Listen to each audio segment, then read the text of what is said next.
आज आपको महाभारत से जुड़ी एक ऐसी काल्पनिक सच्ची कहानी सुनाने जा रहे हैं जिसे सुनकर आपकी रूह कांप जाएगी। महाभारत के बारे में सभी जानते हैं। महाभारत हिंदू धर्म का सबसे बड़ा ग्रंथ कहा जाता है। महाभारत सिर्फ कौरवों और पांडवों के युद्ध के लिए प्रसिद्ध नहीं है, बल्कि महाभारत अपने अंदर कई सारे ऐसे रहस्य समेटे हुए है जिसके बारे में लोग जानना चाहते हैं। ऐसा ही एक रहस्य 5 पांडव एक पत्नी द्रौपदी की सुहागरात को लेकर भी है। आज हम आपको द्रौपदी की सुहागरात के बारे में बताने जा रहे हैं। द्रौपदी की उत्पत्ति राजा द्रुपद के हवन कुंड से उस समय हुई थी जब वह द्रोणाचार्य के वध के लिए पुत्र प्राप्ति के लिए यज्ञ कर रहे थे। राजा द्रुपद ने अपनी पुत्री द्रौपदी की शादी के लिए स्वयंवर किया था, जिसमें अर्जुन ने स्वयंवर की शर्त पूरी करके द्रौपदी को अपनी पत्नी बना लिया था। अर्जुन ने जिस समय द्रौपदी को अपनी पत्नी बनाया था, उस समय 5 पांडव भाई अपनी पहचान छिपाकर अपनी मां कुंती के साथ ब्राह्मण वेश में रहा करते थे और भिक्षा मांगकर अपना जीवन यापन करते थे।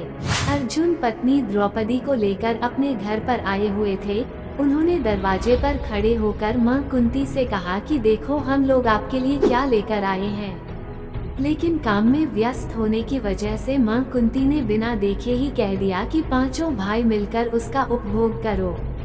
कुंती सहित 5 पांडव भाई बहुत ही सत्यवादी थे और अपनी मां के मुंह से निकली हर बात को एक आदेश की तरह पालन करते थे और वो उसे अपना धर्म समझते थे।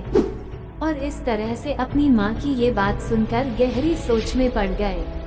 उसके बाद जब कुंती ने द्रौपदी को देखा तो वो भी आश्चर्य में पड़ गई। तभी मां कुंती ने अपने पुत्र युधिष्ठिर से कहा कि कोई ऐसा रास्ता निकालो जिससे द्रौपदी के साथ कोई अनर्थ न हो और हमारी मुंह से निकली बात भी झूठी साबित न हो। लेकिन जब किसी भी तरह से इस समस्या का रास्ता नहीं निकल सका तो राजा द्रुपद भी काफी परेशान हो गए और उन्होंने भगवान श्री कृष्ण और महर्षि व्यास जी से कहा कि धर्म के विपरीत किसी स्त्री के 5 पति की बात तो नहीं हो सकती है। तब महर्षि व्यास बताते हैं कि द्रौपदी को पूर्व जन्म में ही भगवान शंकर से ऐसा ही वरदान मिला हुआ था और इस तरह से द्रुपद अपनी बेटी को 5 पांडव से शादी कर देते हैं। इस तरह कुंती की एक एक करके 5 पांडवों से शादी कर दी गई। आपको बता दें कि सबसे पहले द्रौपदी का विवाह युधिष्ठिर के साथ हुआ। उस रात द्रौपदी युधिष्ठिर के साथ अपनी पत्नी धर्म निभाई। दूसरे दिन द्रौपदी का विवाह भीम के साथ हुआ और उस रात इन दोनों ने सुहाग रात मनाई। और इसी तरह से बाकी भाइयों ने शादी की और अपनी सुहाग रात मनाई। आप सोच रहे होंगे कि द्रौपदी ने अपने 5 पतियों के साथ कैसे अपनी पत्नी धर्म को निभाया, तो हम बताते हैं इसके पीछे भगवान शिव का वरदान था। भगवान शिव जानते थे कि कोई भी स्त्री 5 पतियों के साथ कैसे अपनी धर्म को निभा सकती है। इसलिए उन्होंने द्रौपदी को यह वरदान दिया था कि वो प्रतिदिन कन्या भाव को प्राप्त हो जाया करेगी और इसी वजह से द्रौपदी ने अपने पत्नी धर्म को निभाया।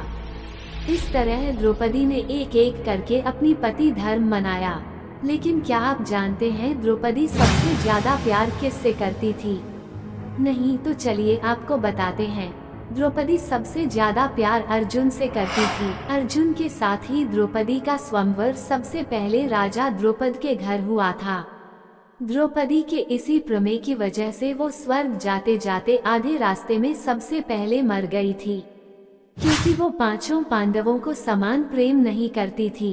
अगर आपको यह मेरी जानकारी अच्छी लगी हो तो हमारे चैनल को सब्सक्राइब जरूर कीजिए।